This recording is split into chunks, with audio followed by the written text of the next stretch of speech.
തിന്മയും ഭവിക്കുകയില്ല. ഒരനർത്ഥവും നിന്റെ കൂടാരത്തെ സമീപിക്കുകയില്ല. നിന്റെ വഴികളിൽ നിന്നെ കാത്തുപാലിക്കാൻ അവർ തന്റെ ദൂതന്മാരോട് കൽപ്പിക്കും. നിന്റെ പാദം കല്ലിൽ തട്ടാതിരിക്കാൻ അവർ നിന്നെ കൈകളിൽ വഹിച്ചുകൊള്ളും. സിംഹത്തിന്റെയും അണിലയുടെയും മേൽ നീ ചവിട്ടി നടക്കും. സർപ്പത്തെയും നീ ചവിട്ടി മെതിക്കും. അവൻ സ്നേഹത്തിൽ എന്നോട് ഒട്ടി നിൽക്കുന്നതിനാൽ ഞാൻ അവനെ രക്ഷിക്കും. I think two of you are hero also for take care and treat Rachel that she's in so hard situation.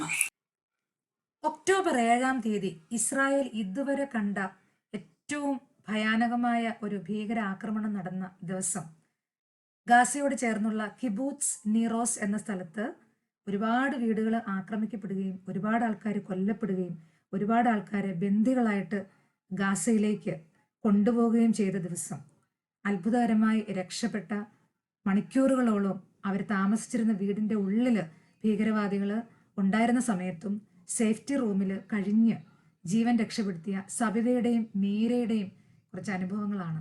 Video മുഴുവനായി കാണുമല്ലോ.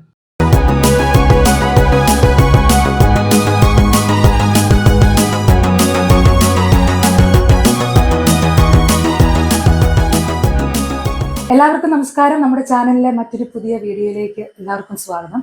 ഞാനിപ്പോൾ ഉള്ളത് 2 ഹീറോയിൻസിന്റെ കൂടെയാണ്.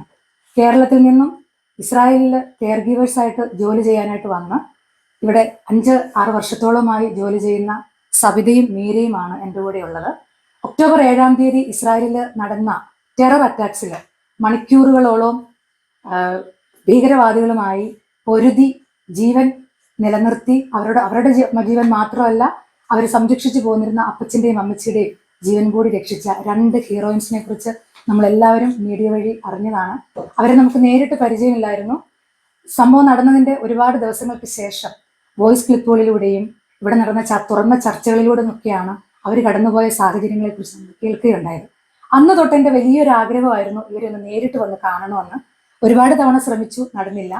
അങ്ങനെ ഇരുന്നപ്പോൾ രോഗി ഇച്ഛിച്ചതും വൈദ്യം കൽപ്പിച്ചതും പാലെന്ന് പറയുന്നത് പോലെ ഇസ്രായേലിലെ തന്നെ ഒരു മീഡിയയ്ക്ക് വേണ്ടിയിട്ട് അവരെ ഇന്റർവ്യൂ ചെയ്യാനൊരു ഭാഗ്യമുണ്ടായി.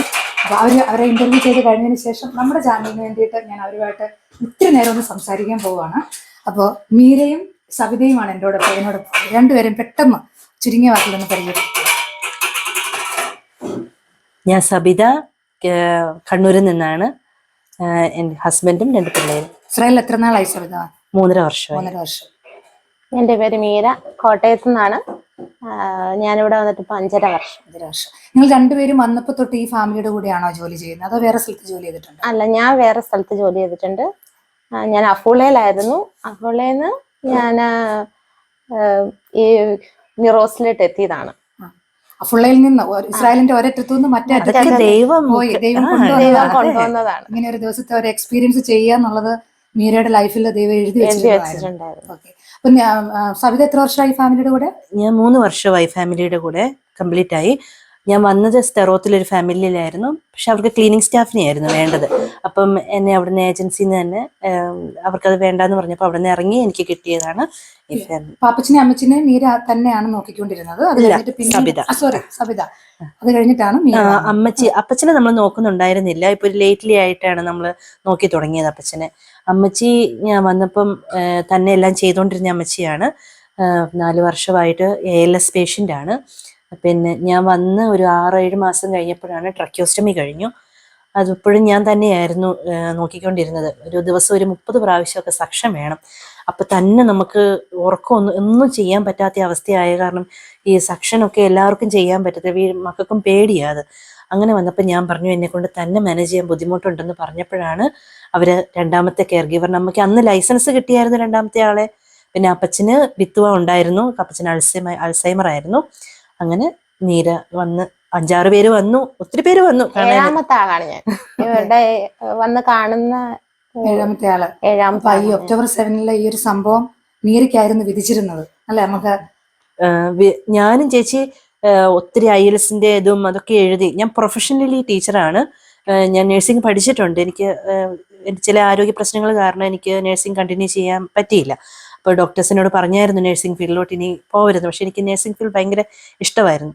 ഞാൻ പറഞ്ഞു പ്രൊഫഷണലി ഒരു ടീച്ചറായ കാരണം എൻ്റെ സബ്ജക്റ്റ് ഇംഗ്ലീഷാണ്. അപ്പം നമുക്ക് പുറത്തോട്ട് പോകാൻ ഇംഗ്ലീഷിന് വലിയ സ്കോപ്പില്ല.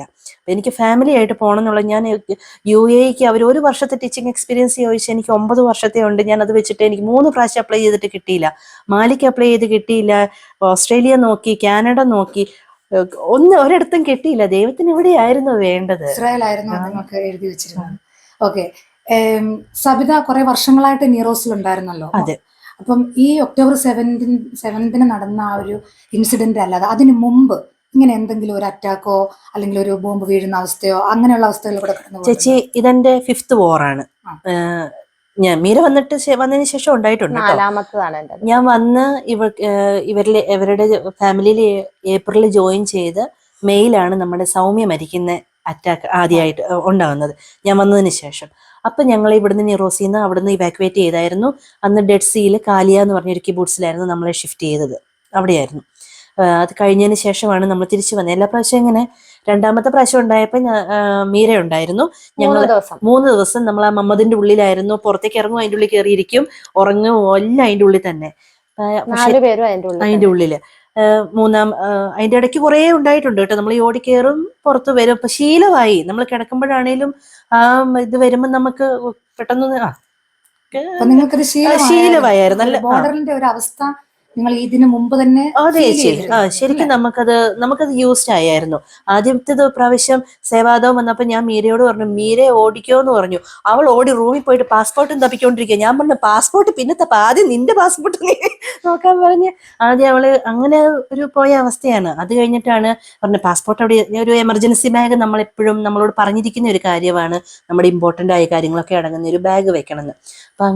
അപ്പൊ ഈ സാധാരണ നമുക്കുള്ളത് ഒന്ന് പൊട്ടിക്കഴിഞ്ഞാൽ നമുക്ക് പുറത്തിറങ്ങി സമയം ഉണ്ടല്ലോ, ഇങ്ങനെ ഒരു ഇതില്ലല്ലോ. അപ്പൊ അത് കഴിഞ്ഞ് ഉണ്ടായിട്ടുണ്ട്. അത് കഴിഞ്ഞത്തെ പ്രാവശ്യം ഞങ്ങൾ അവിടെ തന്നെയായിരുന്നു, വീട്ടിൽ തന്നെയായിരുന്നു.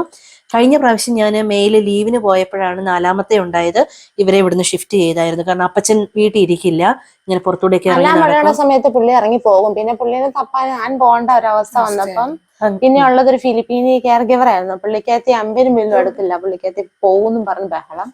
അതുകൊണ്ട് പിന്നെ നമ്മളെ അപ്പം തന്നെ ഷിഫ്റ്റ് ചെയ്യാന്ന് പറഞ്ഞു കഴിഞ്ഞാൽ ആ സമയത്ത് നടക്കുന്ന ഒരു കാര്യമല്ല. കാരണം അമ്മച്ചിയുടെ എക്യുപ്മെന്റ്സ് തന്നെയുണ്ട്. ഒരു വണ്ടി, ഓക്സിജൻ സിലിണ്ടറായിട്ടും ഓക്സിജന്റെ കഫർ, ബീപ്പപ്പ്, പിന്നെ മറ്റേ ഫുഡിന്റെ സ്റ്റാൻഡ്, പെഗാണ് വിളിക്കത്തേക്ക്. അപ്പൊ അതിന്റെ ഫുഡ് ഇതൊന്നും നമ്മൾ പോണടുത്തൊന്നും കിട്ടത്തില്ല. അപ്പൊ നമ്മൾ ഇതെല്ലാം വേണം. ഈവൻ വീൽ ചെയർ വരെ നമ്മൾ കൊണ്ടുപോകേണ്ട ഒരു അവസ്ഥ. ശരിക്കും ഞാൻ സബിതയോട്, മീരയോട് ഞാൻ നേരത്തെ സംസാരിച്ചിട്ടില്ല, പക്ഷെ സബിതയോട് പലതവണ ഫോണിൽ സംസാരിച്ചിട്ടുണ്ട്.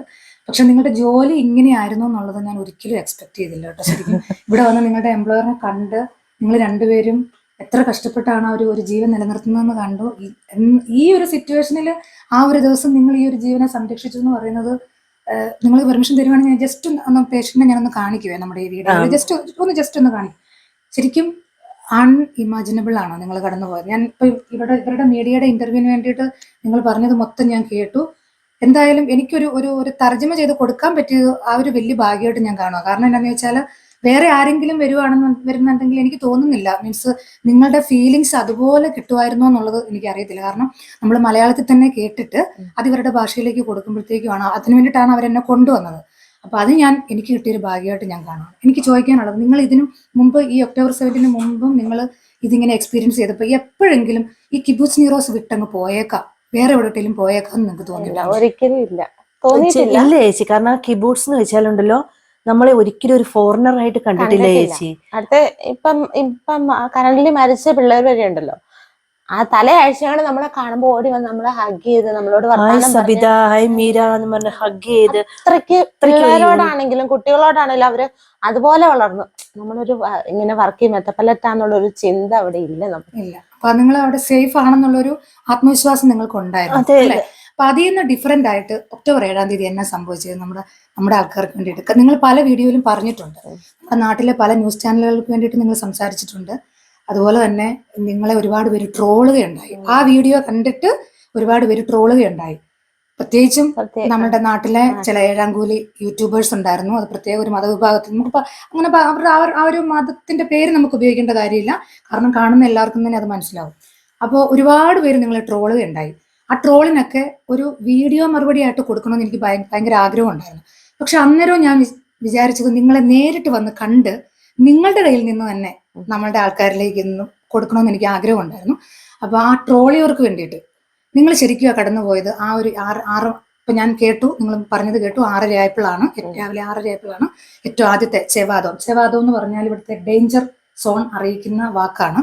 അത് കേട്ടപ്പോ തൊട്ട് നിങ്ങൾ ആദ്യം വിചാരിച്ചു സാധാരണ ഉള്ളതുപോലെ ഉള്ള ഒരു സംഭവം ആയിരിക്കും എന്ന് വിചാരിച്ചു. നിങ്ങൾ അകത്ത് പോയി. പക്ഷെ ഇത് കണ്ടിന്യൂസ്ലി ഇതിങ്ങനെ വന്നുകൊണ്ടിരുന്നപ്പോഴാണ് നിങ്ങൾക്ക് മനസ്സിലായത് ഇത് കാര്യങ്ങൾ കൈവിട്ട് പോയി എന്നുള്ളത്, അല്ലെ? നിങ്ങൾ നിങ്ങളുടെ എംപ്ലോയറെ ആളെ വിളിച്ചു. അവിടുന്ന് ഒന്ന് ജസ്റ്റ് ഒന്ന് ചുരുക്കി ഒന്ന് പറയാമോ നിങ്ങൾ കടന്നുപോയ ഒരു സമയം? പറഞ്ഞോ ചേച്ചി. 6:30 സമയം നമ്മൾ ഇങ്ങനെ സാധാരണ കേൾക്കുമ്പോൾ ഞങ്ങൾക്ക് അതൊരു ഗെയിം പോലെ ആയിരുന്നു. കാരണം എപ്പോഴും നമ്മളിത് കേൾക്കും, ഓടി ഉള്ളിൽ കയറും, അത് കഴിയുമ്പോഴത്തേക്ക് അത് ബൂം പൊട്ടിക്കഴിഞ്ഞ് കഴിഞ്ഞാൽ നമ്മൾ ഫ്രീയാ, നമ്മൾ പുറത്ത് വരാം. അന്നത്തെ ആ ഇൻസിഡന്റിന് ശേഷം ഇൻസിഡന്റ് ഉണ്ടായി. നമ്മൾ ഇത് ബോർഡറിൽ എല്ലാ വീടുകളിലും ഒരു റൂമാണ് നമ്മുടെ ഈ മമ്മദ് എന്ന് പറയുന്നത്. അല്ലാണ്ട് നമ്മൾ സേഫ്റ്റി റൂം എന്ന് മമ്മദ് എന്ന് പറയും, സേഫ്റ്റി റൂം എന്ന് പറയുന്നത് റൂമാണത്. നമ്മൾ ഈ ഇപ്പം ഉക്രൈൻ്റെ ഒക്കെ കണ്ടപ്പോൾ ബങ്കറുകൾ പോലത്തെ, ഇത് അണ്ടർഗ്രൗണ്ട് അല്ല, ഒരു റൂം. എല്ലാ വീട്ടിലും നമുക്ക് ഓടിക്കയറാൻ പറ്റിയ ഒരു റൂമാണത്. അപ്പൊ അതിന് ഹാൻഡിലുണ്ട്, നമുക്ക് പുറത്ത് ഇത് ചില സ്ഥലങ്ങളിലുണ്ട് ലോക്ക് ചെയ്യാൻ പറ്റിയതുണ്ടെന്ന് ആൾക്കാർ പറഞ്ഞു കേട്ടിട്ടുണ്ട്. പുറത്തുനിന്ന് ഉള്ളിൽ നിന്നൊക്കെ ലോക്ക് ചെയ്യാൻ പറ്റിയതുണ്ട്. നമ്മുടെ എന്ന് പറഞ്ഞാൽ നമുക്ക് പുറത്തുനിന്ന് തുറന്ന് ഉള്ളിൽ കയറാൻ ഒരു ഡോറ് നമുക്ക് തുറന്ന് ഉള്ളിൽ കയറാൻ പറ്റിയത്. അത് കാരണം നമ്മൾ അതിൻ്റെ ഉള്ളിൽ നമ്മൾ സേഫ് ആണ്. കാരണം ഷെല്ല്, ഫയർ ഇതൊന്നും നമുക്ക് വരില്ല. പിന്നെ എന്ന് പറഞ്ഞാൽ ഇങ്ങനെ ഒരു ആൾക്കാർ വന്നുള്ള ഒരു അറ്റാക്ക് നമുക്കില്ല. അപ്പൊ അന്ന് ഓടി കയറിയപ്പോഴും ഇത് കണ്ടിന്യൂസ് ആയപ്പോൾ നമുക്ക് ഇച്ചിരി പേടി തോന്നി. എന്നാലും ഇത് നിൽക്കുമല്ലോ എന്നുള്ള ഒരു ഗാസയുടെ സൈഡിൽ നിന്ന് ഇത്രയും വലിയൊരു അറ്റാക്ക് നമ്മളും പ്രതീക്ഷിക്കുന്നില്ല. ഓക്കെ, ഫയർ ഉണ്ടാവും, ഇത് കാര്യങ്ങളുണ്ടാവും, നമ്മളോട് ഇങ്ങനെയൊക്കെ പറഞ്ഞു തന്നിട്ടുണ്ട്, എല്ലാം ചെയ്യണമെന്ന് നമുക്ക് അവിടെയുള്ള ആൾക്കാർ നമുക്ക് പറഞ്ഞു തരും. ആ ഒച്ച കേട്ട് നമ്മൾ അതിൻ്റെ ഉള്ളിലോട്ട് കയറുമ്പോഴാണേലും ഓടി കയറി, അപ്പച്ചനെ വിളിച്ചില്ല. അത് കഴിഞ്ഞ് ഓടി. എനിക്ക് എന്തെന്നാണ് എനിക്ക് അറിയത്തില്ല. ദൈവം ഒരാളെ അവിടെ സേഫാക്കി വെച്ചതായിരിക്കാം ചിലപ്പം, എല്ലാം ഒന്ന് അറേഞ്ച് ചെയ്യാൻ വേണ്ടി. ഞാൻ ഓടി പുറത്തു പോകുന്നു, കാര്യങ്ങൾ എടുക്കുന്നു. മീര ഡൗൺ ആയപ്പോഴാണേലും മീരയോട് അത് അവളോട് പറയുന്നു, ചെയ്യുന്നു. അതിൻ്റെ ഇടയ്ക്ക് ഞാൻ കുറേ ഇവള് കരയുന്നൊക്കെ ആക്ഷൻ കാണിച്ചു. ഇവളെ ഞാൻ ആ ഒരു സിറ്റുവേഷൻ ഇച്ചിരിയും കൂടി ഒന്ന് ഇതാക്കാൻ, അതൊക്കെ ചിലപ്പം അതൊന്നും നമ്മൾ വിചാരിക്കുന്ന, നമ്മൾ ഉദ്ദേശിക്കുന്ന ഒന്നും പ്ലാൻ ചെയ്തിട്ട് ചെയ്തതല്ല. പിന്നെ അന്നത്തെ കാര്യങ്ങൾ ഇത് മീഡിയ അറിഞ്ഞു കഴിഞ്ഞപ്പം ഏഷ്യാനെറ്റിൽ നിന്നായിരുന്നു ആദ്യം എന്നെ വിളിച്ചിട്ട് ചോദിച്ചു. അത് 1 മണിക്കൂറത്തെ ഇന്റർവ്യൂ ആയിരുന്നു. പക്ഷെ അതിൽ നിന്ന് വളരെ കുറച്ച് ഭാഗങ്ങൾ മാത്രം എടുത്തിട്ടാണ് അവർ കൊടുത്തിട്ടുള്ളൂ. അത് വെച്ചിട്ടാണ് തന്നെ ആ ദിവസങ്ങളില് ഞാനും ഒക്കെ ഒരുപാട് ന്യൂസ് ചാനൽ റിപ്പോർട്ടിംഗ് ആയിട്ട് ഞാൻ ചെയ്തിട്ടുണ്ട്. പക്ഷെ നമ്മൾ പറയുന്നത് എല്ലാം ഒന്നും അവരെടുക്കില്ല, അവർക്ക് ഇഷ്ടമുള്ളത് മാത്രമേ എടുക്കുള്ളൂ. അത് ന്യൂസ് ചാനലാണെന്ന് നമുക്ക് അറിയില്ലായിരുന്നു. എംബസി വഴിയാണ്, ഇസ്രായേൽ എംബസിയുടെ കോൺസുലേറ്റിൽ നിന്നാണ് നമ്മളെ വിളിച്ചത്. ഒരു ഇന്റർവ്യൂ കൊടുക്കാവോ എന്ന് ചോദിച്ച്. അപ്പൊ നമ്മൾ വിചാരിച്ചു കോൺസുലേറ്റിന്റെ കീഴിലുള്ള മീഡിയ ആയിരിക്കും എന്ന് വിചാരിച്ചാണ് ഓക്കെ പറഞ്ഞത്. അത് ഏഷ്യാനെറ്റ് ആണെന്ന് പറഞ്ഞായിരുന്നെങ്കിൽ ഞാൻ ഒരിക്കലും കൊടുക്കില്ലായിരുന്നു ചേച്ചി. കാരണം അങ്ങനെയായിരുന്നെങ്കിൽ എനിക്കത് പണ്ടേ ചെയ്യാമായിരുന്നു. ഇത് ഒക്ടോബർ 7 നടന്നിട്ട് 16-ാം തീയതി മാത്രമാണ് ഇത് പുറംലോകം അറിയുന്നത്. അത് അങ്ങനെ ഒരു പബ്ലിസിറ്റിക്ക് വേണ്ടിയായിരുന്നെങ്കിൽ നമുക്കത് പണ്ടേ എന്റെ വോയിസ് ഒക്കെ ഒത്തിരി കറങ്ങിയിട്ടുണ്ട്. കാരണം ഞാന് നമ്മുടെ മനോരമ ന്യൂസ് പേപ്പറിന് വേണ്ടിയിട്ട് ഒരു ജസ്റ്റ് ഒരു റിപ്പോർട്ടിങ് നമ്മൾ കൊടുത്ത മാറ്റർ അവർ അതുപോലെ എഴുതി വെച്ചിട്ടുണ്ട്. പക്ഷെ അതിന്റെ ഹെഡിങ് അവർ കൊടുത്തത് ആരും ഭയപ്പെടേണ്ട, ഞങ്ങൾ ഇവിടെ സുരക്ഷിതരാണ് എന്നുള്ളതാണ് അവർ ഹെഡിങ് ആയിട്ട് കൊടുത്തത്. അത് കണ്ട് ഒത്തിരി ആൾക്കാർ എല്ലാവരും ഹെഡിങ് മാത്രമേ വായിക്കുന്നുള്ളൂ, അതിന്റെ ഉള്ളിൽ എന്താണ് എഴുതിയിരിക്കുന്നത് എന്നുള്ളത് ആരും വായിക്കുന്നില്ല. അപ്പൊ എന്നെയും ഇതുപോലെ ട്രോളിക്കൊണ്ടും കുറ്റപ്പെടുത്തിക്കൊണ്ടും ഒക്കെ ഒത്തിരി വോയിസ് ക്ലിപ്പുകൾ, എന്നെ പച്ചത്തെറി പറഞ്ഞ് വരെ വോയിസ് ക്ലിപ്പുകൾ ഇട്ടത് എനിക്ക് കിട്ടിയതാണ്. ആ സമയത്താണ് സബിത ഇത് എക്സ്പ്ലെയിൻ ചെയ്യുന്ന വോയിസ് എനിക്ക് ഒരാൾ അയച്ചു തന്നു. ഇതൊന്ന് കേട്ട് നോക്ക്, എന്നിട്ട് നിങ്ങൾ തർക്കിക്കാൻ വാങ്ങും. ഞാൻ പറഞ്ഞു നമ്മൾ തർക്കിക്കേണ്ട ആവശ്യമില്ല, കാരണം നമ്മളെല്ലാവരും ഇത് അറിയുന്നത് കുറെ ദിവസങ്ങൾക്ക് ശേഷമാണ്, അല്ലെ? ഇപ്പൊ നിങ്ങൾ പറഞ്ഞതുപോലെ തന്നെ നമുക്കൊരു ഒരു കോൺഫിഡൻസ് ഉണ്ട്, നമ്മൾ ഇസ്രായേലിലാണ്, ഇസ്രായേൽ നമ്മളെ പ്രൊട്ടക്ട് ചെയ്യും, അല്ലെ? ഇതിനു മുമ്പ് വാറുകൾ കണ്ടിട്ടുണ്ട്. അൺഫോർച്ചുനേറ്റ്ലി നമുക്ക് സൗമ്യനെ നഷ്ടപ്പെട്ടു. പക്ഷെ ആ സമയം തൊട്ടാണ് നമുക്ക് എവിടേക്കോ എന്തൊക്കെയോ നമ്മൾ കുറച്ചുകൂടെ ഉണർന്നിരിക്കണം എന്നുള്ള ഒരു ബോധത്തിലേക്ക് നമ്മൾ വന്നത്, അല്ലെ? എന്നാലും നമുക്കറിയാം നമ്മളിവിടെ സേഫാണ്. അത് വെച്ചിട്ടാണ് നമ്മൾ ഈ ചാനലിനാണെങ്കിലും ന്യൂസ് പേപ്പറിനാണെങ്കിലും ഒക്കെ റിപ്പോർട്ടിങ് കൊടുക്കുന്നത്. പക്ഷെ നമ്മൾ കൊടുക്കുന്ന അവർ അതുപോലെ അവതരിപ്പിക്കില്ല. അത് നമ്മുടെ നാട്ടിലെ മാധ്യമങ്ങളുടെ ഒരു വലിയ പോരായ്മയാണ്. അപ്പൊ അതിന് നിങ്ങളോട് രണ്ടുപേരോടും ഞാൻ ഇപ്പൊ നിങ്ങളെ രണ്ടുപേരും നേരിട്ട് കണ്ട സ്ഥിതിക്ക് രണ്ടുപേരോടും ഒരു സോറി പറയുവാണ്. ചേച്ചി അങ്ങനെയല്ല, ഒന്നും അറിയാതെയാണ് ആദ്യം അത് ചെയ്തത്. ചേച്ചിക്കറിയാവോ, എന്നോട് എന്നെ ഒരു ഫാമിലി, ഞാൻ പേര് പറയുന്നില്ല, ഞങ്ങളുടെ വീടിന്റെ ഒരു ഫാമിലിയിൽ നിന്ന് വിളിച്ചിട്ട് എനിക്കത് ഭയങ്കര വിഷമമുണ്ടായ ഒരു കാര്യമാണ്. ഞാൻ ഈ പറയുന്നത് ചാനലിൽ വന്നു. അപ്പൊ അവരുടെ കൊച്ചു പറയാണ്, എന്നാ തള്ളണേ എന്ന് ചോദിക്കുവാണ്. അത് അപ്പനും അമ്മയും ഏറ്റുപിടിക്കുകയാണ്. എന്നിട്ട് എല്ലാവരും കൂടി നിന്ന സമയത്ത്, ഞാൻ ഹസ്ബൻഡിനെ വിളിക്കുന്ന സമയത്ത് ഹസ്ബൻഡ് പറഞ്ഞു ഓക്കെ എല്ലാവരും ഉണ്ട് എന്ന് പറഞ്ഞു കഴിയുന്ന സമയത്ത് എല്ലാവരും കൂടിയിരുന്ന് ചിരിക്കുക. അപ്പൊ ഞാൻ പറഞ്ഞു തമാശ പറയുമ്പോ എന്നോടും കൂടെ പറ, ഞാനും ചിരിക്കട്ടെ എന്നും പറഞ്ഞ് ഞാനും പറഞ്ഞു. അപ്പൊ അവരിങ്ങനെ പറഞ്ഞു ഇന്ന കാര്യമാണെന്ന്. ഞാൻ എന്നിട്ട് പേഴ്സണലി അവർക്ക് മെസ്സേജ് ഇട്ടു. ഞാൻ പറഞ്ഞു നിങ്ങളൊക്കെ കടന്നുപോയ, ഞാൻ ചിരിച്ചതായിരുന്നു ഞങ്ങളുടെ പ്രശ്നം. ഈ 10 ദിവസം കഴിഞ്ഞ് ഞങ്ങളിരുന്ന് കരയണമായിരുന്നു. അതുപോലെ തന്നെ നമ്മൾ കണ്ട ട്രോളില് അത് ഇത് പറഞ്ഞപ്പോ ഞാൻ ഒരു കാര്യം, നമ്മുടെ ആടുജീവിതം സിനിമ ഇറങ്ങിയപ്പോ അതിനകത്ത് ഒരു ഹെഡിങ് ഉണ്ടായിരുന്നല്ലോ, നമ്മൾ കടന്നു പോകാത്തതൊന്നും നമ്മുടെ ജീവിതമല്ല, അല്ലെ? നമ്മൾ എക്സ്പീരിയൻസ് ചെയ്യാത്ത ഒന്നും നമ്മുടെ ജീവിതമല്ല. മറ്റുള്ളവരെ കണ്ടു ചിരിക്കാൻ എല്ലാവർക്കും എളുപ്പമാണ്. നമ്മൾ കടന്നുപോയത്, അവര് കടന്നു പോയാലും അതിന്റെ വിഷമവും അതിന്റെ ആ ഒരു നമ്മൾ എന്താണ് ശരിക്കും കടന്നുപോയെന്നുള്ളത് അത് നമുക്ക് എത്ര പറഞ്ഞാലും ആൾക്കാരെ വിശ്വസിപ്പിക്കാൻ പ്രയാസമാണ്. ഞാൻ കണ്ട ട്രോളിൽ ഏറ്റവും കൂടുതൽ നിങ്ങൾ തള്ളി പറഞ്ഞെന്ന് പറഞ്ഞത്, നിങ്ങൾ ഡോറയില് മണിക്കൂറുകളോളം പിടിച്ചു നിന്നു. അതാണ് എല്ലാവർക്കും തള്ളായിട്ട് തോന്നിയത്. ശരിക്കും പറഞ്ഞാൽ ഈ തള്ളിയ ഏഴാംകൂലി യൂട്യൂബറിനോട് എനിക്ക് ഇവരെയും കൂടി ഇരുത്തി പറയാനുള്ളത്, ഒന്നാമത്തെ കാര്യം, നിങ്ങൾക്ക് ഇസ്രായേലിലെ സേഫ്റ്റി റൂം അല്ലെങ്കിൽ മമാദ് എന്ന് പറഞ്ഞ വാക്കിന്റെ അർത്ഥം അറിയില്ല, അതെന്താണ് സംഭവം എന്നറിയില്ല. ഈ പറയുന്ന മിസൈലുകളോ റോക്കറ്റുകളോ ഒന്നും വന്ന് അകത്ത് കയറാത്ത രീതിയിൽ അത്രയും സംരക്ഷണത്തോടു കൂടി അത്രയും സ്ട്രോങ് ആയിട്ട് നിർമ്മിക്കുന്ന ഒരു റൂമാണ് മമാദ് എന്ന് പറയുന്നത്. അതിന്റെ ഡോറിനും അതിന്റെ ജനാലകൾക്കും അതിന്റെ ഭിത്തിക്കും ഒക്കെ അതിൻ്റെതായ പ്രത്യേകതകളുണ്ട്. അപ്പൊ ആ ഒരു ഡോറാണ് ഇവർ ഹോൾഡ് ചെയ്തു എന്ന് പറയുന്നത്. ഇവർ രണ്ടുപേരും കൂടി ആ ഡോർ ഹോൾഡ് ചെയ്ത് നിന്നു എന്നുള്ളത് സത്യസന്ധമായ കാര്യമാണ്. എന്നോടൊപ്പം ഇവിടെ ഇസ്രായേലികളുണ്ട്. Just a minute, I was talking about the news channels and media in India was laughing at them when they were explaining that they were holding the door for hours. They were laughing and they made video clip of, like making fun of them that they are lying. What do you feel about it? If it's true that they were holding the doors for hours, you were interviewing them for few time. What do you think? It was a lie or it's true? Just for the Absolutely true. Absolutely true. Absolutely true. Many other Israelis made the same exactly. We collect hundreds of stories from 7 in October. from the victims. And their story is the same and much more with courage, and they are absolutely heroes. We can call them without doubt heroines, right? Absolutely. They are very, very strong and brave women. Very, very strong and brave women. Thank you, Dorit. When the Israelis were in the Mamad, they understood what happened. They don't know. They don't know on the situation, on the balagan here in the Middle East. And how they behave, it's absolutely incredible. Thank you, Mika and Dorit. Barbara Streisand, Barbara Walters. Okay, so ഈ ഒരു മമാദിനെ കുറിച്ചും നിങ്ങളുടെ hold ഡോറിനെ കുറിച്ചും ഈ ട്രോളിയവർക്കുള്ള മറുപടി ആയിട്ട് എൻ്റെ ചാനലിൽ കൂടെ തന്നെ ഇത് കൊടുക്കണമെന്ന് എനിക്ക് ഭയങ്കര ആഗ്രഹമായിരുന്നു. അപ്പം നിങ്ങൾ എനിക്ക് കണ്ടു കിട്ടിയതിലും കാണാൻ പറ്റിയതിലും ഒരുപാട് സന്തോഷമുണ്ട്. നടന്ന കാര്യങ്ങളെല്ലാം നിങ്ങൾ നേരത്തെ വീഡിയോയിൽ പറഞ്ഞു. നിങ്ങൾ മണിക്കൂറുകളോളം നിങ്ങൾ ഡോറിൽ പിടിച്ചു നിന്നു.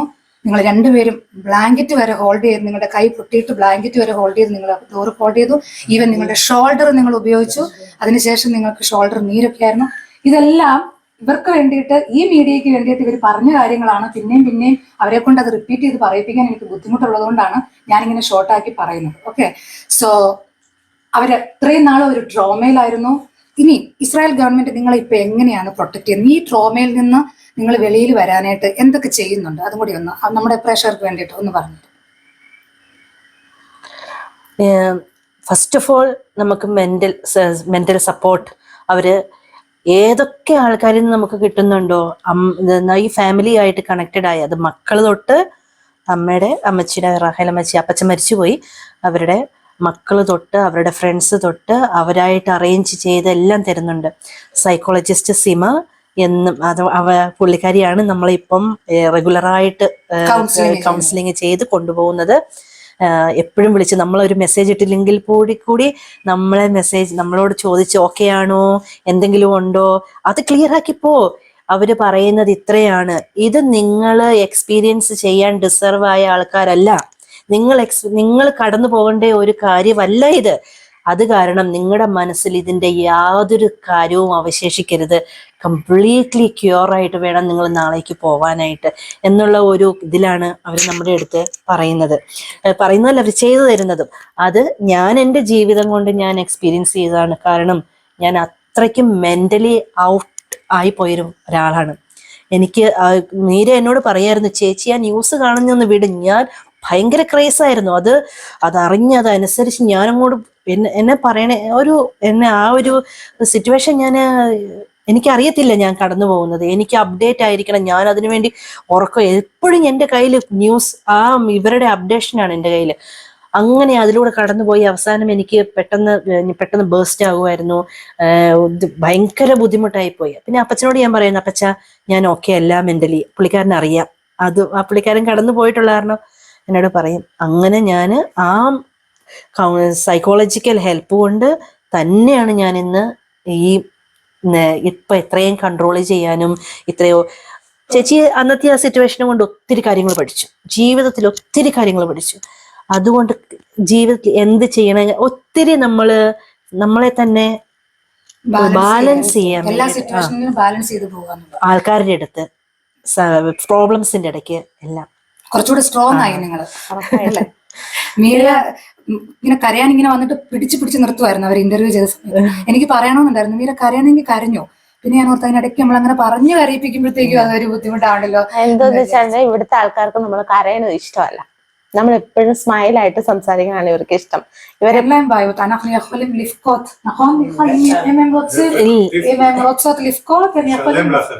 കരയണ ഇഷ്ടമല്ല എന്നല്ല ചേച്ചി, നമ്മൾ പോസിറ്റീവ്, എപ്പോഴും നമ്മൾ പോസിറ്റീവ് ചിന്തിക്കുക. ഇപ്പൊ കഴിഞ്ഞ ദിവസം ആർമിയിലെ സോൾജിയേഴ്സ് അവര് പാടി ഡാൻസ് കളിച്ച് ഇങ്ങനെ ചെയ്യുന്ന കണ്ടപ്പോഴത്തേക്ക് ഒത്തിരി ട്രോളുകൾ വന്നായിരുന്നു അതിനെക്കുറിച്ച്. പക്ഷെ എന്തുകൊണ്ടാണെന്ന് എനിക്കറിയാം അവരത് ചെയ്യുന്നില്ലാന്ന്. നമ്മളിങ്ങനെ നല്ല പോസിറ്റീവായ കാര്യങ്ങൾ ചിന്തിക്കുന്നു, മ്യൂസിക് ഇടുന്നു, ഡാൻസ് കളിക്കുന്നു, ചിരിക്കുന്നു. അപ്പൊ നമ്മുടെ ആ നെഗറ്റീവ് എനർജി നമ്മളിൽ നിന്ന് പോവാ. ഞാൻ പഠിച്ചൊരു കാര്യമാണ് എന്റെ ജീവിതത്തിൽ. ട്രോളിനെ കുറിച്ചല്ല പറഞ്ഞ, അത് ഈ ട്രോളുന്നവരോട് ഒറ്റ കാര്യമുള്ളൂ. ഇവിടെ വന്നു കഴിയുമ്പം അത് മുസ്ലിം ആണോ, അത് ക്രിസ്ത്യാനിയാണോ, ഹിന്ദു ആണോ ഒന്നും ഈ ഹമാസുകാര്, അതായത് ഈ ടെററിസ്റ്റുകാർ നോക്കത്തില്ല. അവർക്ക് ആവശ്യം കൊല്ലുക, ഇത് ചെയ്യുക എന്നുള്ളത്. അതല്ലാതെ ആരും ചിന്തിക്കത്തില്ല ഞങ്ങളുടെ കാസ്റ്റ് ആണല്ലോ ഇവിടെ വന്ന് നിൽക്കുന്നത്, അവരെ അങ്ങ് മാറ്റി നിർത്തിയേക്കാം. അത് ചിന്തിക്കാനുള്ള ഒരു സാമാന്യ ബോധം നമ്മുടെ നാട്ടിലുണ്ടായിരുന്നെങ്കിൽ ഈ പ്രശ്നം ഉണ്ടാവൂല. അതുപോലെ തന്നെ നിങ്ങൾ പറഞ്ഞു, ഇത്രയും ഈ മണിക്കൂർ മൊത്തം നിങ്ങൾ സങ്കീർത്തനം 91 ചൊല്ലിക്കൊണ്ടിരിക്കുവായിരുന്നു. 91 മാത്രമല്ല ചേച്ചി, വിശ്വാസ പ്രമാണം ചൊല്ലി. അവർക്ക് അറിയാത്ത കാരണം പറയാണ്ടിരുന്ന വിശ്വാസ പ്രമാണം, എത്രയും തേള മാതാവ്, പിന്നെ കർത്താവിന്റെ സംരക്ഷണം, ഇത് മൂന്നുമായിരുന്നു. കൊന്തയൊന്നും നമുക്ക് ഉള്ളൊരു സിറ്റുവേഷനിലല്ല നമ്മള്. എന്റെ കൂടെ ഇന്റർവ്യൂ ചെയ്യാൻ വന്നിരിക്കുന്ന രണ്ടുപേരും അത്ര വലിയ ദൈവവിശ്വാസികളൊന്നും അല്ല. എനിക്ക് അവരെ വർഷങ്ങളായിട്ട് അറിയാവുന്നതാണ്. പക്ഷെ അവര് നിങ്ങളെ കൊണ്ട് അവരുടെ ക്യാമറയില് സങ്കീർത്തനം വായിപ്പിക്കാൻ അവരുടെ മനസ്സിൽ തോന്നിയെന്നുണ്ടെങ്കിൽ അതും ഒരു മിറക്കിളാണ് അല്ലെ? തീർച്ചയായിട്ടും. കാരണം അത്രയും മണിക്കൂറുകളോളം നിങ്ങൾ ആ ഡോറ് ഹോൾഡ് ചെയ്ത് സങ്കീർത്തനം ചൊല്ലിയത് കൊണ്ടും നിങ്ങളുടെ അത്രയും ചുറ്റുമുള്ള അത്രയും വീടുകൾ നശിച്ചു, അവിടെയുള്ള എല്ലാവരും കൊല്ലപ്പെട്ടു, ബാക്കിയുള്ളവരെല്ലാവരും ഹോസ്റ്റേജസ് ആയിട്ട് കൊണ്ടുപോയി. മിഡിലുള്ള നിങ്ങളുടെ വീട് മാത്രം സംരക്ഷിക്കപ്പെട്ടു എന്നുള്ളത് അവർക്കും അതൊരു മിറക്കിളായിട്ടാണ്. അത്രയും നേരം ആ ടെററിസ്റ്റ് നമ്മുടെ വീട്ടിലുണ്ടായിരുന്നു എന്നുള്ളതൊന്ന് ഓർക്കണം. തിന്നു കുടിച്ച് എല്ലാം ഞാൻ പറഞ്ഞ അത് നശിപ്പിച്ച്. എല്ലാം അത്രയും അവര് വന്നും പോയും എല്ലാം അവർക്കറിയാം നമ്മൾ ഉള്ളിലുണ്ടെന്നുള്ളത്.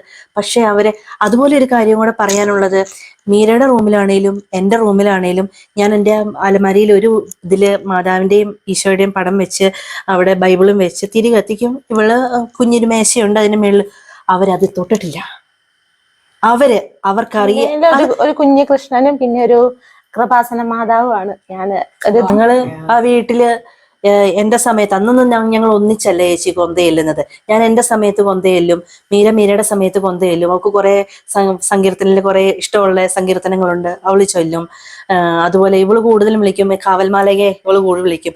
ഞാൻ അപ്പം പറഞ്ഞു, സഞ്ചാരി മാതാവേ, ഞാൻ എപ്പോഴും മക്കളുടെ അടുത്താണെങ്കിലും എല്ലാം വിളിക്കാം, സഞ്ചാരി മാതാവേ വന്ന് നിക്കണം. നമ്മളൊരു ആജ്ഞ പോലെ അന്ന് അവിടെ കൊടുത്തത്, അവിടെ വന്ന് നിക്കണം. അതിനു മുമ്പ് ഇപ്പൊ എന്റെ പപ്പ മരിച്ചുപോയതാണ്, ചേട്ടായിയുടെ ഹസ്ബൻഡിന്റെ അമ്മയും മരിച്ചുപോയതാണ്.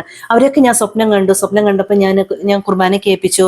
അപ്പൊ അവരെല്ലാം, പിന്നെ അമ്മച്ചിയുടെ ഒരു മോൻ മരിച്ചുപോയതാ, ഭയങ്കരമായിട്ട് അമ്മച്ചിന് ഇഷ്ടമുള്ള ഒരു മോനായിരുന്നു. അവൻ മിലിറ്ററിയിലായിരുന്നു, അവൻ മിലിറ്ററി ടാങ്ക് ഓടിക്കുന്നതായിരുന്നു. അവൻ ക്യാൻസർ വന്ന് ഇപ്പം 4ാമത്തെ വർഷമാണ് ഈ മാസം. അപ്പൊ അവന് എല്ലാവരും ഉണ്ടായിരുന്നു അവിടെ ഞങ്ങളെ രക്ഷിക്കാൻ വേണ്ടിയിട്ട്. ഓക്കെ, സോ നിങ്ങൾ അത്രയും മണിക്കൂർ അവിടെ ഇരുന്നു. വൈകുന്നേരം 7 മണി ആയപ്പോഴാണ് ഇസ്രായേലിന്റെ സോൾജേഴ്സ് വന്ന് നിങ്ങളെ അവിടുന്ന് കൊണ്ടുപോകുന്നത്. 8:30 ഞങ്ങളെ രണ്ടുപേരെയും 7-നും 8-നും ഇടയ്ക്ക് അപ്പച്ചനെ അമ്മച്ചനെ, കാരണം അമ്മച്ചനെ ഷിഫ്റ്റ് ചെയ്യാൻ താമസം വന്നത് ഓൾറെഡി ഓക്സിജൻ വേണമായിരുന്നു. എന്നെ പറഞ്ഞിട്ട് നമുക്ക് ഷിഫ്റ്റ് ചെയ്യാനൊന്നുമില്ല, വീൽ ചെയർ ഇല്ല, അപ്പച്ചന്റെ കൽനോയത്തില്ല. അപ്പച്ചന് ഏറ്റവും പ്രിയപ്പെട്ടതാണ് കൽനോയത്തും ടിവിയും.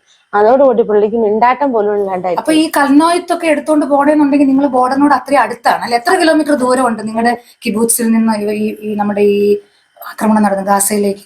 എത്ര കിലോമീറ്റർ ദൂരമുണ്ട്? 2 കിലോമീറ്ററേ ഉള്ളൂ. കാരണം അവിടുത്തെ ബാങ്കുവിളി നമുക്ക് അവിടെ വഴിയുണ്ട് ചേച്ചി. വഴിയുണ്ട്. കിബൂട്സ് എന്ന് പറയുമ്പോൾ അവർക്ക് ഫാമിംഗ് ആണല്ലോ ഉള്ളത്.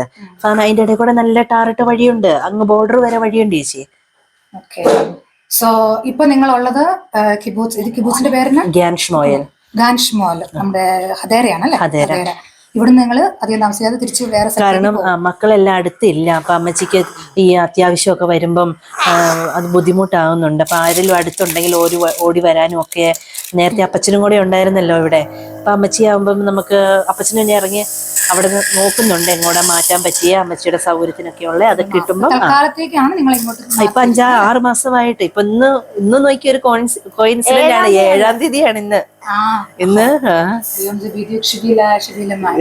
ശരി, അപ്പൊ അതെല്ലാം ഓക്കെ. ഈ ഒരു സംഭവം നടന്ന സമയത്ത് നമ്മുടെ മലയാളികളായിട്ടുള്ള ഒരുപാട് പേര് നിങ്ങളെ വിളിച്ചു കാണും അല്ലെ? ഒരുപാട് പേര് നിങ്ങളെ സഹായിച്ചിട്ടുണ്ടാവും. അവരോടൊക്കെ എന്തെങ്കിലും പറയാനുണ്ടോ? ഇസ്രായേൽ മലയാളികളോട് ചേച്ചി ഒത്തിരി പേര് സഹായിച്ചിട്ടുണ്ട്. ഒത്തിരി പേര് അവര് ഭക്ഷണമായിട്ടും മെന്റൽ സപ്പോർട്ടായിട്ടും സാധനങ്ങളായിട്ടും എല്ലാം നമുക്ക് തന്ന് ഒത്തിരി പേര് സഹായിച്ചിട്ടുണ്ട്.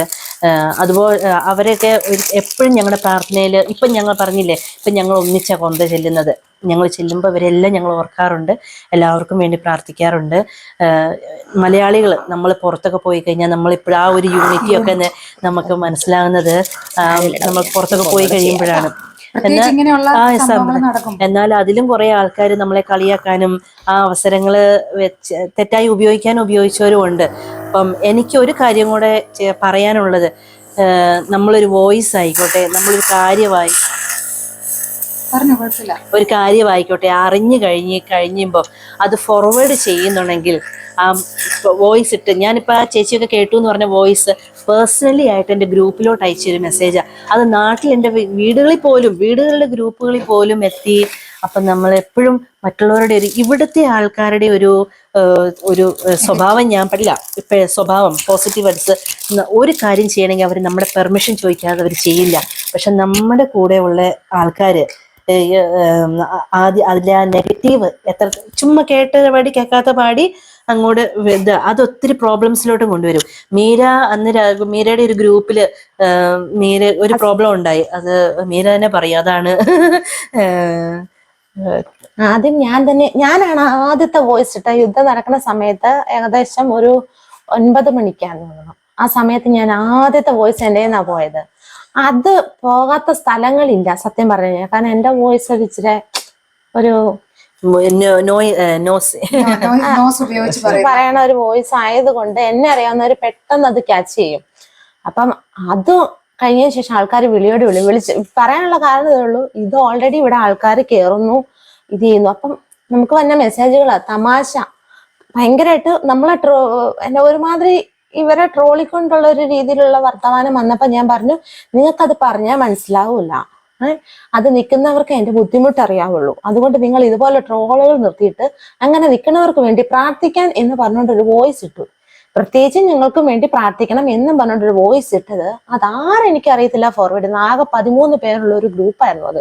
ആ ഗ്രൂപ്പിൽ നിന്ന് ആര് ഫോർവേഡ് ചെയ്തതെന്ന് ഇന്നും എനിക്കും അറിയത്തില്ല. അതിന്റെ പേരിൽ ഞാൻ ഗ്രൂപ്പിൽ നിന്ന് വരെ എക്സിറ്റ് അടിച്ചു പോകുന്ന വ്യക്തിയാണ്. അത് ഇവിടുത്തെ ഇസ്രായേലിലെ മലയാളികളുടെ ഇടയ്ക്കുള്ള ഒരു പുതിയ ഒരു സ്വഭാവമാണത്. അതേസമയം ഒരു നല്ല കാര്യം നമ്മളൊന്ന് വോയിസ് ഇട്ടേ അത് എവിടെയും പോവില്ല.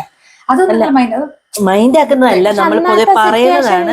നമുക്ക് അങ്ങോട്ട് ഭയങ്കര ഒരു ഇതായിപ്പോയി. അതിന്റെ പുറകെ എന്തൊക്കെ കേൾക്കണം നമ്മള്. ആ ഒരു വോയിസിന്റെ പേരിലോ ആൾക്കാരൊക്കെ പറയണത് കേട്ടിട്ടുണ്ടെങ്കിൽ ശരിക്കും പറഞ്ഞ സങ്കടം വന്നു പോകും. നമുക്ക് ആ കേൾക്കുന്ന സമയത്ത് നിങ്ങൾ എന്നെ കുറിച്ച് ഇഷ്ടംപോലെ വോയിസ് ക്ലിപ്പുകൾ കേട്ടിട്ടുണ്ടാവും അല്ലെ? എന്നെ ട്രോളിങ്ങും തെറി പറഞ്ഞിട്ടും അപ്പനും അമ്മയ്ക്കും ഒക്കെ വിളിച്ച് കുഴി കിടക്കുന്ന അപ്പൂപ്പന്മാരെ വരെ എഴുന്നേപ്പിച്ചിട്ടുള്ള വോയിസ് ക്ലിപ്പുകൾ. Just leave it. നമ്മുടെ ജീവിതത്തിൽ ആദ്യത്തെ സംഭവം ആയതുകൊണ്ട് നമുക്കത് ഭയങ്കരമായിട്ട് അങ്ങ് ഫീൽ ആയിപ്പോയി. സോഷ്യൽ മീഡിയയിലൊന്നും നമ്മളൊരു ആക്റ്റീവും അല്ല, ഒന്നിലും ഒരു ആക്റ്റീവ് അല്ല നമ്മള്. ജസ്റ്റ് ഞാനൊന്ന് ഫേസ്ബുക്ക് എടുത്ത് നോക്കൂന്ന് വെച്ച് കഴിഞ്ഞാൽ വേറെ ഒരു ഫേസ്ബുക്ക് ഫ്രണ്ട്സ് ആണ്. സവിതയാണെന്ന് എനിക്കറിയാം. മീരയുടെ ഐഡി ഞാൻ ഇതുവരെ ശ്രദ്ധിച്ചിട്ടില്ല. സവിതയായിട്ടാണ് ഞാൻ കൂടുതലും കോൺടാക്ട് ചെയ്തേക്കുന്നത്. ചേച്ചിയുടെ കൂടെ ഞാൻ മീരയുടെ ടൂറിന് പോകുന്ന അറേഞ്ച് ചെയ്യുന്നൊക്കെ ചേച്ചിയുടെ കൂടെ വന്ന് എന്തെങ്കിലും വിളിച്ച് ചോദിക്കാനൊക്കെ ഉള്ള അങ്ങനെയൊക്കെ ചോദിച്ചാണ് ചേച്ചിയായിട്ട് ഇപ്പൊ പിന്നെ കൂടുതൽ ഞാനങ്ങനെ പോയിട്ടില്ല. അപ്പൊ നിങ്ങൾ രണ്ടുപേരും ഇപ്പൊ സേഫ് ആണ്, ഹാപ്പിയാണ്. ആ ഒരു ട്രോമയിൽ നിങ്ങൾ പുറത്തു വന്നു എന്ന് കേൾക്കുന്നത് തന്നെ വളരെ ഉണ്ട്. ചേച്ചി പേടിയുണ്ടോന്ന് ചോദിച്ചാൽ നമുക്ക് ആ ചില സമയങ്ങളില് നമുക്ക് ചില ശബ്ദങ്ങൾ കേൾക്കുമ്പം പെട്ടെന്നൊരു എന്നുള്ള ഒരു ഇത് ഉണ്ട്, നമുക്കില്ല എന്ന് പറയാനില്ല. കാരണം ഞാൻ നാട്ടിൽ പോയിട്ട് വന്നിട്ട് നാട്ടിൽ പോയി അതെ ഞങ്ങളുടെ റൂം ശരിക്കും അപ്പച്ചന്റെ റൂമാണിത് ആയിരുന്നു. ഇപ്പൊ ഞങ്ങൾ ഇവിടെയാണ്. ഞങ്ങളുടെ റൂമിൽ കയറി വരുന്ന പുറത്താണ് നമ്മുടെ റൂം. രാത്രി പുറത്ത് കിടക്കാൻ പേടിയാ നമുക്ക്. ആ രാത്രി മേളിക്കൂടെ പൂച്ച നടക്കുന്ന ശബ്ദം കേൾക്കുമ്പം ആ പ്രത്യേക ഒരു ശബ്ദം കേൾക്കുമ്പോൾ നമുക്ക്, ഞാൻ നാട്ടിൽ നിന്ന് തിരിച്ചു വന്ന രാത്രിക്ക് ഞാൻ അവിടെ കിടന്നു. ഞങ്ങൾക്ക് ഉറങ്ങിയില്ല രാത്രി, കാരണം പേടിയായിട്ട്. അത് കഴിഞ്ഞ് പിന്നെ ഞാനിവിടെ വന്ന് പിന്നെ ഞങ്ങളിങ്ങോട്ട് രണ്ടുപേരും കൂടെ ഞങ്ങളിപ്പോ ഒരു റൂമിൽ ഇവിടുത്തെ സൗകര്യം ഇതാണല്ലോ നമുക്ക് ഇത് കിട്ടിയേക്കണേ. ഡ്യൂട്ടിയിലുള്ള ആള് ഡ്യൂട്ടി ചെയ്യും, അടുത്ത ആൾ അവിടെ കയറി കിടക്കും. ഇങ്ങനെ സാധനങ്ങൾ. ഇതിനിടയ്ക്ക് അപ്പച്ചൻ മരിച്ചുപോയി അല്ലെ? അപ്പച്ചൻ മരിച്ചിട്ട് ഇപ്പൊ എത്ര മാസമായി? 2 മാസം. 2 മാസം. അമ്മച്ചിയായിരുന്നു പേഷ്യന്റ്. അപ്പച്ചൻ നിങ്ങളുടെ കൂടെ ഉണ്ടായിരുന്നേ ഉള്ളൂ. പക്ഷെ ഈ ട്രോമയിൽ നിന്ന് അപ്പച്ചന് ന്യൂമോണിയ അവസാനമൊക്കെ ആയപ്പോഴത്തേക്ക് അപ്പച്ചന്റെ കാര്യങ്ങളെല്ലാം നമ്മൾ തന്നെയാണ് ചെയ്തത്. 1 വർഷമായിട്ട് നമ്മൾ തന്നെ. ഒക്ടോബർ 7-ാം തീയതി കഴിഞ്ഞ പിന്നെ പുള്ളിക്കാരൻ കംപ്ലീറ്റ് ഡൗൺ ആയി പോയേ. പിന്നെ ന്യൂമോണിയ വന്നു അല്ലെ? ന്യൂമോണിയ വന്ന് മരിച്ചുപോയി. രണ്ടുപേർക്കും ഇപ്പോഴും ആ മരണം അങ്ങോട്ട് ഉൾക്കൊള്ളാൻ പറ്റുന്നില്ല. കാരണം എപ്പോഴും നമ്മുടെ കൂടെ ഒത്തിരി സപ്പോർട്ടായിരുന്നു. പറഞ്ഞോണ്ട് നമ്മുടെ കൂടെ ഒരു ഡാൻസ് ചുമ്മാ നമ്മൾ കളിക്കുവാണെങ്കിൽ അതിന്റെ കൂടെ വന്ന് കളിക്കും, നമ്മളോട് പാടുവാണെങ്കിൽ അതിന്റെ കൂടെ വരും, എല്ലാം അങ്ങനെ. ഞാന് ചേച്ചീന്ന് വിളിക്കുന്നുണ്ട്, അപ്പച്ചന് ചേച്ചി എന്നാണ് ചേച്ചീനെ വിളിക്കുന്നത്. അപ്പോ രണ്ടുപേരും ഹാപ്പി ആയിട്ടിരിക്കൂ. നമുക്ക് വേണ്ടിയിട്ട് നിങ്ങൾ കടന്നുപോയ കാര്യങ്ങളെല്ലാം ഒന്നും നമുക്കിപ്പം ഇതിനകത്ത്, കാരണം നിങ്ങൾ കുറെ മണിക്കൂറായിട്ട് ഇത് തന്നെ പറഞ്ഞുകൊണ്ടിരിക്കുകയാണ്. അപ്പൊ അവര് മണിക്കൂറുകളോളം സേഫ്റ്റി റൂമിൽ നിന്ന് ഡോറ് ഹോൾഡ് ചെയ്ത് 2 ജീവനെ രക്ഷിച്ചു. അവരും രക്ഷപ്പെട്ടു. അവരിപ്പോ ഹാപ്പി ആയിട്ടിരിക്കുന്നു. ദയവ് ചെയ്ത് നിങ്ങൾ നാട്ടിലെ മാധ്യമങ്ങളോടും യൂട്യൂബ് ചെയ്യുന്ന കുറെ ആൾക്കാരുടെ എല്ലാവരോടും ഒരു അപേക്ഷയാണ്. ഇസ്രായേലിൽ നിന്നുള്ള എന്തെങ്കിലും കാര്യങ്ങൾ കേൾക്കുമ്പോൾ ട്രോളുന്നതിന് മുമ്പ് ഒരു തവണ കൂടി ചിന്തിക്കണം. അവരെന്താ കടന്നുപോയെന്നുള്ളത് അവർക്കറിയാം, ഇസ്രായേലിൽ ജീവിക്കുന്ന ഞങ്ങൾക്കറിയാം. ട്രോളുന്നതിന് മുമ്പും വീഡിയോകൾ ചെയ്യുന്നതിന് മുമ്പും ഞങ്ങളോടൊക്കെ ഒന്ന്, അല്ലെങ്കിൽ അറ്റ്ലീസ്റ്റ് അവരെ ഒന്ന് പേഴ്സണലി കോണ്ടാക്ട് ചെയ്ത് അതിന്റെ കാര്യം എന്താണെന്ന് തിരക്കിയിട്ട് മാത്രം ട്രോളാനായിട്ട് ശ്രമിക്കുക. ഒരു അപേക്ഷയാണ്. അപ്പം ഇവരെ കേട്ട, എന്നെ കേട്ട എല്ലാവർക്കും ഒരുപാട് നന്ദി. രണ്ടുപേർക്കും ഒരുപാട് നന്ദി ഇങ്ങനെ ഒരു അവസരം തന്നതിന്. വരാൻ തോന്നിയതിനും ഞങ്ങളോട് സംസാരിക്കാൻ രണ്ടുപേർക്കും be happy. Thank you so much. Beautiful smile. Both of you got beautiful smile. So ഈ വീഡിയോ ഇത്തിരി നീളമുള്ള വീഡിയോ ആണ്. മാക്സിമം നമ്മുടെ നാട്ടിലുള്ള ആൾക്കാർക്ക് ഇതൊന്ന് ഷെയർ ചെയ്ത് കൊടുക്കണം. കാരണം ഇസ്രായേലികളായിട്ടുള്ള 2 പേര് കൂടെ ഇരുന്ന് അവർ പറയുന്ന കാര്യങ്ങൾ ഹീബ്രുവിൽ തർജ്ജിമ ചെയ്ത് കൊടുത്ത ഒരാളാണ് ഞാൻ. ഒരിക്കലും ഇവർ തള്ളിയതോ തള്ളി മറിച്ചതോ അല്ല എന്ന് നമ്മുടെ നാട്ടിലുള്ളവർ അറിയണം. സമയം ഒരുപാട് വൈകി അറിയാം, എന്നാലും എല്ലാവരുടെയും അറിവിലേക്ക് ഈ വീഡിയോ ഒന്ന് ഷെയർ ചെയ്യാനായിട്ട് ശ്രമിക്കണം. അപ്പൊ അടുത്ത വീഡിയോയുമായിട്ട് അടുത്ത തവണ കാണാം. എല്ലാവർക്കും ബൈ ബൈ. ലൈക്ക്.